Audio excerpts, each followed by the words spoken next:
Hello everyone. So in today's video, we're going to talk about the other two mechanisms which the companies use to raise funds from investors in the primary market. That is, in today's video, we're going to understand what is meant by rights issue, and then we will discuss the concept of private placement. So in the last video, in case you haven't checked out, we've talked about the two mechanisms which companies use to raise funds from investors in the primary market. That is, we've talked about IPO, that is initial public offer, as well as FPO, that is follow on public offer. So in case you haven't checked out this video, do check out the last video of the playlist. So now we're going to talk about the third main mechanism which companies use to raise funds from investors. So what happens under a rights issue is that the company provides the existing shareholders of the company an option that if they want, they can buy shares of the company or additional shares of the company which the company is offering at a discounted price before the company offers those shares to the general public. So let's say the company, we'll understand this better through an example. Let's say the company announces a 1:5 rights issue. So what the company means is that for every 5 shares you hold in my company, you can buy one additional share at a discounted price. So let's say you have an individual who holds 100 shares in this company ABC. So what this shareholder can do is that if he wishes, he can buy 20 additional shares at a discounted price. Now the reason why this is beneficial for investor is that he can save money by buying those shares at a discounted price. So let us understand this more clearly.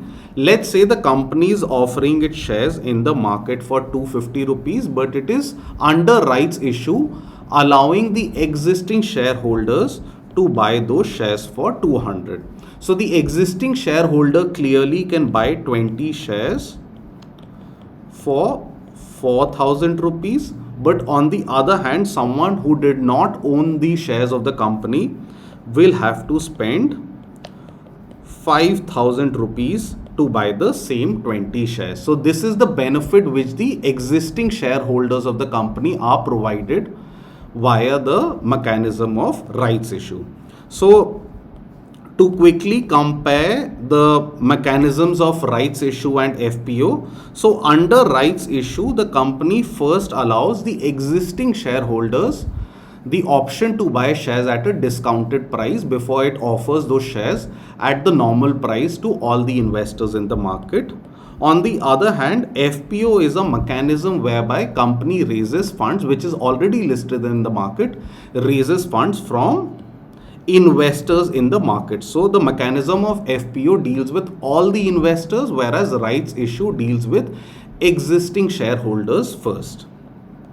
Now let's talk about the last concept, which is private placement in regards to money raising by firms in the primary market. So what happens under private placement is that the companies, instead of going to the market and raising funds directly from multiple investors, the company may decide that it will offer its securities, that could be stocks or bonds, directly to a small group of investors. So the company could be like that, I do not want to go through, let's say, the process of IPO, FPO, rights issue.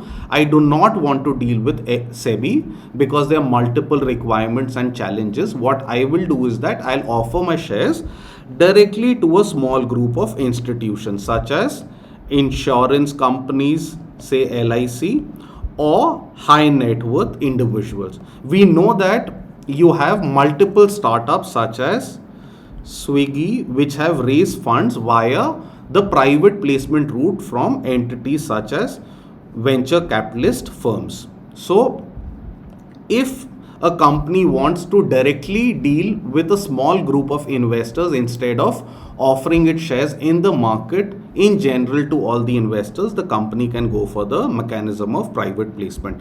Now, why companies prefer the mechanism of private placement is because this mechanism is less expensive. Firstly, that is, the company does not need to incur any marketing cost which the company typically has to incur in a process of IPO, because in a process of IPO a company needs to generate buzz or popularity around the upcoming share issue so that investors invest. But out here, because companies are dealing directly with the investors, which are a small group of people, they do not need to incur any significant marketing cost. Also, this process is faster, and we've talked about this in the process of IPO, because companies now do not need to comply with all the requirements which they had when they were raising funds via IPO. That is, they do not need to submit multiple legal and financial documents to SEBI. So therefore, this process is a lot quicker. Finally, the benefit this process provides is that the companies are saved from sharing sensitive financial information as well as sensitive information in regards to the company's strategies with all the investors in the market or with the general public, because this information will get restricted to the select group of investors who are investing in the company. So this was all in context of private placement. Now in the next video, we're going to talk briefly about the concept of secondary market, and then we'll do a comparison between the primary market and the secondary market. Do stay tuned to this playlist, and if you did like this video, do subscribe to the channel as well as check out other videos on my channel. Thank you so much for watching.